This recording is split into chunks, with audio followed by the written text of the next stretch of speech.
Whitney Frost wants an atomic bomb. Peggy expands her crew, and, well, let's just face it, these guys are having way too much fun making this show. It's this week's Agent Carter, Season 2, Episode 5, The Atomic Job.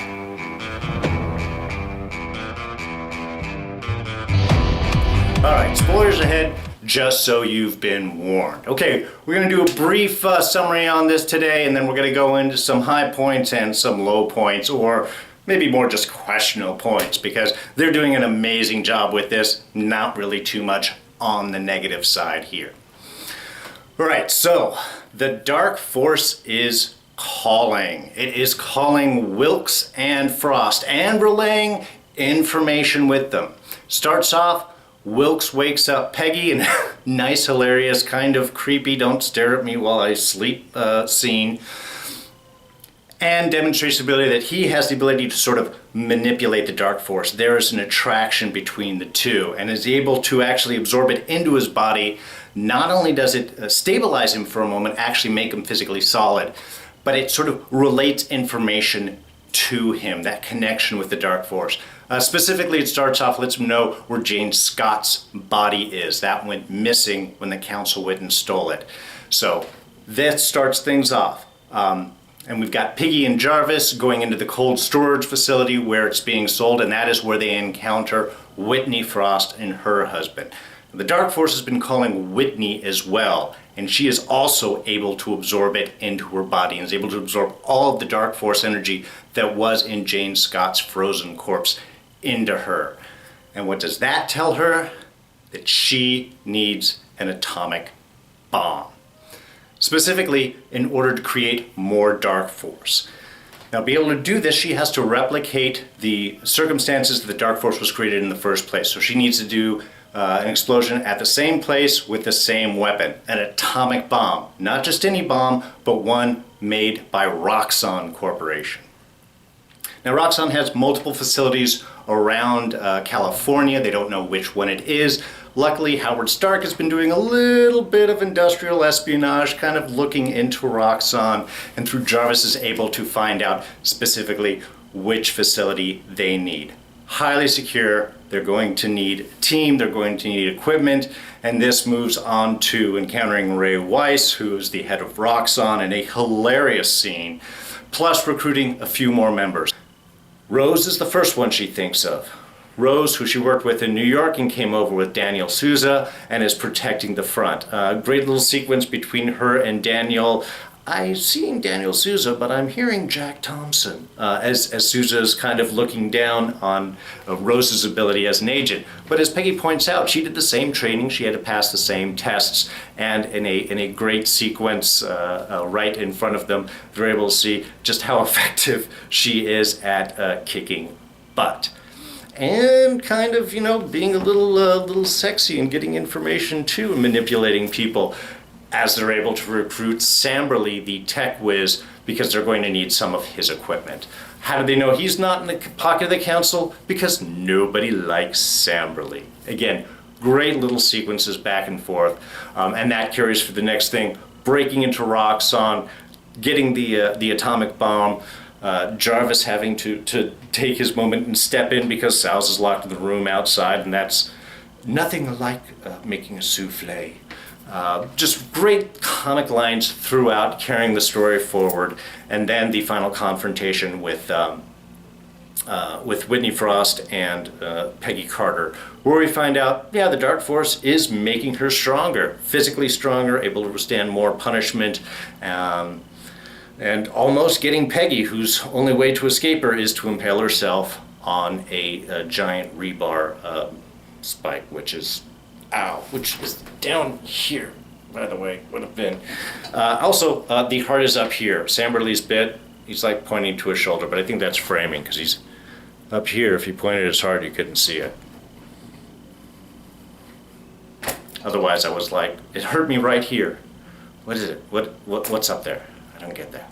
So overall, a really good episode, just kind of continuing the idea that I proposed forward. They're not so much of kind of like individual episode contained stories that link together. These are really more of like acts. These are more small images, Act 1, Act 2, Act 3, all little sequences that are going to come together. Not really necessarily firm beginnings and endings, just sort of more of continuations of storylines.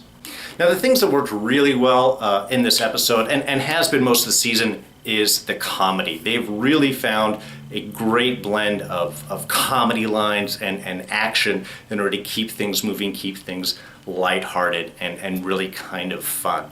I mean, throwing in lines like, Stark has a Woody, your pie is in me. They can do a lot of double entendres in with this that are carried off really well. And then, of course, the memory eraser bit, as they use it. Even when it's first demonstrated and you have the lab assistant, oh no, everything works great, boom, she's running into things, is really, really very funny. And Weiss, who plays the head of Roxxon, is just hilarious. I can imagine the two of these filming for hours, and he is probably coming up with a different improvised line every time he wakes up, gets zapped, and comes back down. Just a great sequence. I love even in the beginning where he leaves and halfway through is a agent, and then gets zapped, and of course the exact same thing because those memory processes are working the same. He leaves, another second, agent, and goes back. And it just really a hilarious, well-construed scene carried off with veteran actor, and the two of them, him and Haley Atwell working together,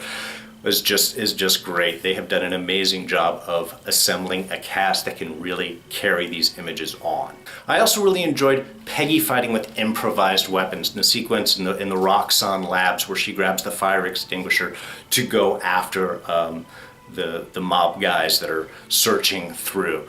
We know that Peggy is a capable fighter, and just from a fight standpoint of looking at things, when you have bigger people versus smaller people, you can't do just a head-to-head. It doesn't look right. Fighting styles are going to be different. So the fact that Peggy is a little smaller than most of your average men, her using a weapon and using it well, really I think mixes things up and is a much better example of her fighting style and what it would have to be to truly be effective than simply the straight fisticuffs that occasionally they'll fall back onto. Improvised weapon use is just...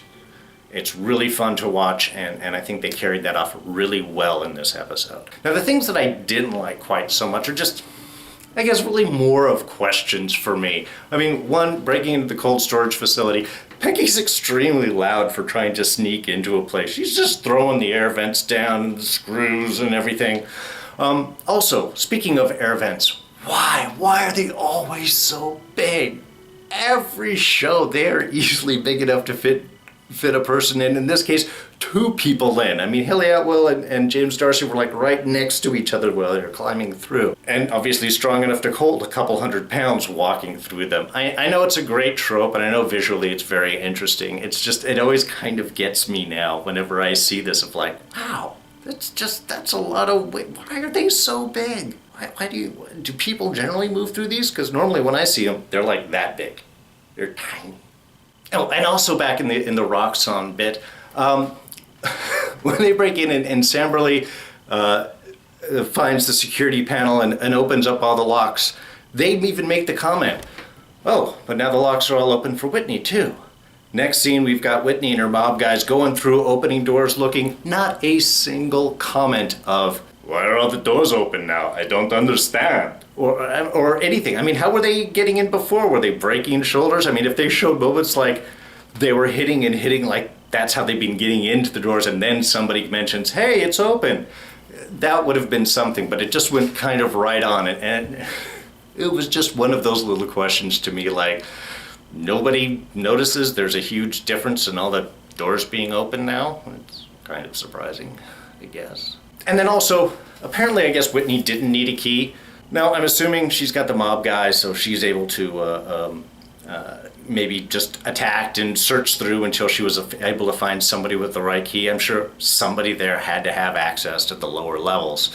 But it's just funny it wasn't commented or referred to kind of at any point. And so as the episode ends, Violet sees Salza with Peggy and instantly figures out that he didn't just leave New York. He was running from New York, specifically running from Peggy because he's still in love with her.